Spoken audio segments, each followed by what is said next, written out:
কত টাকা বিল? 1 কোটি। কেমন লাগছে লটারিতে? ভালো লাগছে।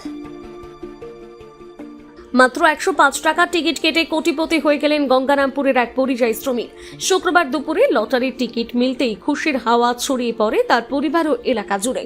জানা গিয়েছে, গঙ্গারামপুর ব্লকের বাসুরিয়া গ্রাম পঞ্চায়েতের মাধবপুর ছয়ঘরিয়া এলাকার বাসিন্দা সিদ্দিক মিয়া পেশায় একজন পরিযায়ী শ্রমিক।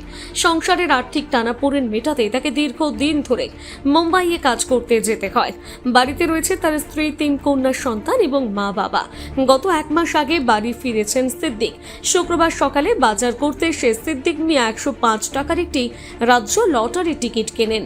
দুপুর প্রায় 1টার সময় টিকিট মেলাতেই দেখা যায় তিনি লটারিতে প্রথম পুরস্কার পেয়ে কোটিপতি হয়ে গিয়েছেন। এই খবর ছড়িয়ে পড়তে পরিবার এবং এলাকায় আনন্দর আবহ তৈরি হয়। এরপরই স্থানীয় যুবক এবং টিকিট বিক্রেতা প্রকাশ সরকারকে সঙ্গে নিয়ে তিনি গঙ্গারামপুর থানায় গিয়ে বিষয়টি জানান। সেখানে সাংবাদিকদের মুখোমুখি হয়ে সিদ্দিক মিয়া জানান, দীর্ঘদিন ধরে পরিযায়ী শ্রমিকের কাজ করে সংসার চালাতে হয়েছে তাকে। রমজান মাস শেষ হলেই আবার মুম্বাইয়ে কাজে ফেরার কথা ছিল। তবে লটারিতে কোটিপতি হওয়ার পর আর ভিন রাজ্যে শ্রমিকের কাজ করতে যেতে হবে না বলেই তিনি আশা প্রকাশ করেছেন। এবং কিভাবে টাকা পেলেন? ওই তো বাজারে আসলাম, আসে ঘুরাঘুরি করি, কামে আসলে মাল নিতে আসলাম, আসে ঘুরাঘুরি দেখি বলে একটা টিকিট কাটিয়ে গেলাম। কত টাকা টিকিট কেটেছিলেন? 105 টাকা।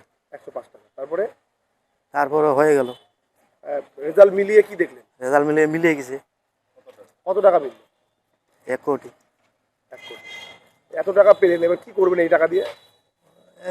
কিছু ব্যবসা করবো। 3টা মেয়ে আছে, মেয়েলা বিয়ে দেবো।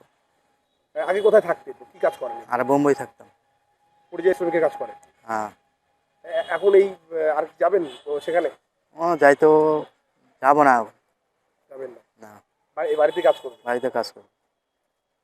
কেমন লাগছে লটারিতে? ভালো লাগছে। হঠাৎ এই সৌভাগ্যের খবরে স্বাভাবিকভাবে খুশির জোয়ার সিদ্দিক মিয়ার পরিবার এবং এলাকায়। এই বিষয়ে সিদ্দিক মিয়ার বাবা কি জানিয়েছেন শুনুন। ছেলে 10 বছর ধরে বোম্বাইয়ে ছিল, বুঝলেন না। বোম্বাই থাকার পর এখন বাড়িতে আসছে, বুঝলেন না। বাড়িতে আসে যাবে না এমন মনে করে যে বাড়ি করতে হবে, 3টে মেয়ে আছে, কি করব। আমার সঙ্গে ভাবা চিন্তা করে থাকে। আজকে হঠাৎ করে সকালবেলা টিকিট কাটছে, বুঝলেন না। আমরা নামাজ পড়তে গেছি, সবাই গেছি, 5টা ছেলে আমিও গেছি। নামাজ পড়ে শুনতেছি যে এই ব্যাপার, বুঝলেন না।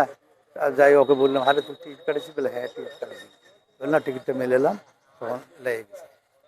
এই এত টাকা দিয়ে কি করবে বলে বড় ব্যাপার আছে? আমার ছেলের বাড়ি নেই, বাড়ি 1 নম্বর বাড়ি করবে। 3 নম্বর 3টে বেটি আছে, 2 নম্বর, বলেন না। এই 3টে বেটিকে কিছু ব্যাংক ব্যালেন্স করতে হবে, বিয়া দিতে হবে, কিছু জমি নিতে হবে, না তো কী খাবে। আমি জমি কিছু দিতে পারিনি, আমি বাড়িটাই দিচ্ছি।